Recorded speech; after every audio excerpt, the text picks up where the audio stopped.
Hi ఇంకా అండి. ఒక 4 విఘ్నేశ్వర రోజులైతే నీళ్ళు గార్డెన్ లేకపోయినా చూసారా? మనకు మన ఇంటి ముందు పర్వాలేదండి. ఉన్న వర్షం పూల అయితే గోంగూరండి. అసలుకి పూత కోసం నేనైతే ఎదురు చూస్తున్నాను. మొక్కలైతే హాయ్ అండి. విఘ్నేశ్వర గార్డెన్ చూసారా? మన ఇంటి ముందు ఉన్న పూల మొక్కలండి. అసలుకి వర్షం అయితే అసలు సడన్‌గా భలే పడిందండి. అసలుకి మన మొక్కలు చూడండి ఇంకా ఒక వర్షంలో 4 తడిస్తే రోజులైతే ఎంత నీళ్ళు బాగున్నాయి లేకపోయినా అసలుకి. మనకు పర్వాలేదండి. వర్షం అయితే భలే కురిసిందండి. అసలుకి ఎంత బాగా కురిసిందండి. అసలుకి వర్షంలో తడిసి ముద్దయిపోయాయి మొక్కలైతే.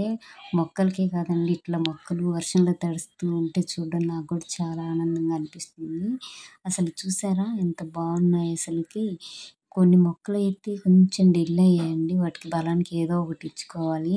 ఇలా ఈ వర్షంలో ఈ మొక్కల్లో నాకైతే చాలా ఆనందంగా అనిపిస్తుంది. ఇలా ఉండడం చాలా అంటే చాలా బాగుంది. ఇది మందారం గోంగూర అండి. అసలుకి పూత కోసం నేనైతే ఎదురు చూస్తున్నాను. మొక్కలైతే పెరిగాయి. అప్పుడప్పుడు ఆకైతే కోసుకుంటూ ఉన్నాను. ఇవి టేబుల్ రోజెస్ అండి. పింక్ అసలు భలే ఉంటాయి కలర్ అయితే. గులాబీ అయితే కొంచెం ఈ హైట్ ఎక్కువ పెరిగిందని చెప్పి కట్ చేశాను. ఇప్పటికైతే మొక్కలు కొంచెం బాగానే ఉన్నాయి.